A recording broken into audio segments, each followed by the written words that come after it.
Jake, buti naman umuwi ka na. 1 linggo ka na hindi na uwi ah. Hello po, ate. Sino yung kasama mo? Ate, si Sheila nga pala, asawa ko. Sheila, si ate.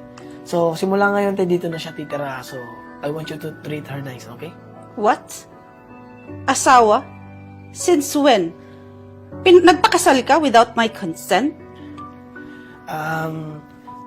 Kasal na kami sa West. Pinag-aandaan na rin namin sa church wedding. Sorry kung hindi ko agad nasabi. I hope you understand it.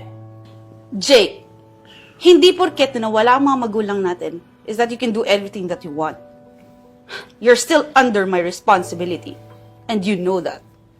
Te, wala na kayong magagawa, okay? Legal ang kasal namin.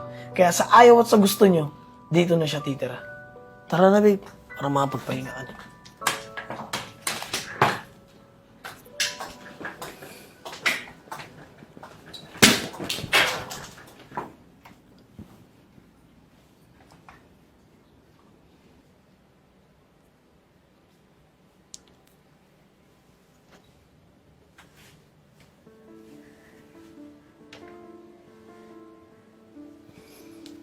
Ano nga ulit pangalan mo?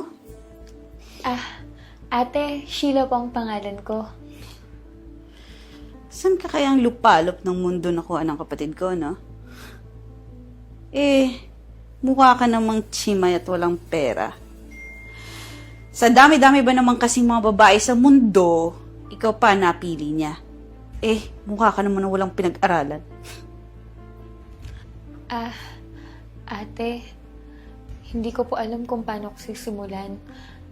Pero sana, hayaan niyo naman po ako na patunayan ko po yung sarili ko. Nakarapat-dapat din po ako para kay Jake. Hindi man po ako kasing yaman niyo, pero meron naman po akong katangian na magugustuhan niyo at para matanggap niyo po ako. Ang sabi mo? Katangian? Isa nga dun, wala ka na eh. Kasi wala kang pera. You know what?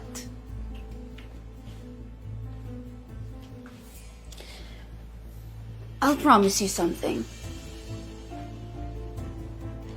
I'll make sure that you will live at my house like a living hell. Good luck.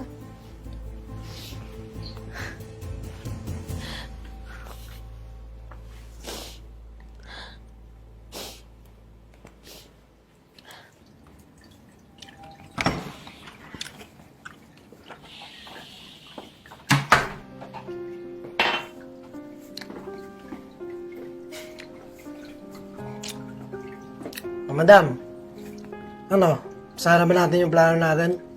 Pero bago yun, money down muna. Kaya na pag-usapan. Yan Buo yan. Gawin mo na ang mga plano natin habang wala pa ang kapatid ko dito. Galingan mo, ha? At ayoko ng palpak. Kung mag-alala, madam, expert ako sa ganito. Siya. Nandun yung babae sa kwarto. Pumunta ka na. Susunod na ako.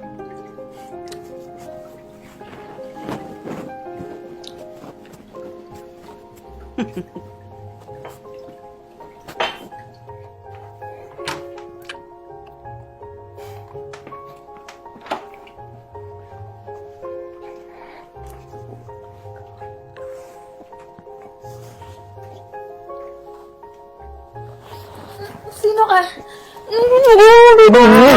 Bitawan mo ako! Bitawan mo! Bitawan mo! Huli ka.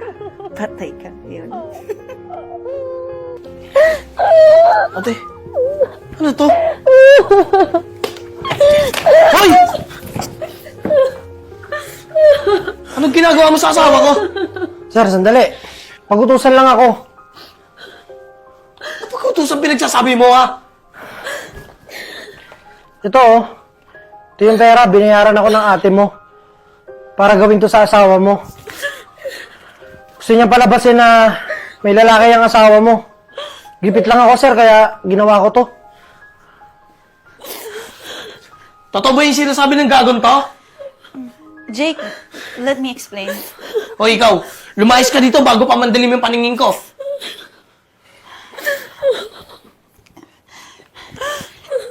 Jake, magpapaliwanag ako. Magpapaliwanag? Dahil sa'yo muntik mapahamak yung asawa ko. Anong ginagawa mo? Nagawa ko lang naman kasi yun kasi pinapakita ko sa'yo na you don't deserve her. Tsaka, alam mo namang mahal na mahal kita. And, besides, tayong dalawa na lang, oh. Dahil ano? Baka hindi mo tanggap yung napangasawa ko. Malaki na ako. Hindi mo na kailangan diktahan pa kung anong dapat kong gawin. Jake, I'm sorry. I'm just doing this for you. Alam mo namang mahal na mahal kita, eh. Mahal? Hindi pagmamahal ang tawag doon. Alam mo kung ano? Pagiging makasarili. Para sa akin, pinakasalan ko yung babaeng mahal ko. At wala ka nang magagawa doon. Halika na, umalis na tayo dito. Nakabili ako ng bahay para sa atin. Doon na tayo titira. Jake, ano naman?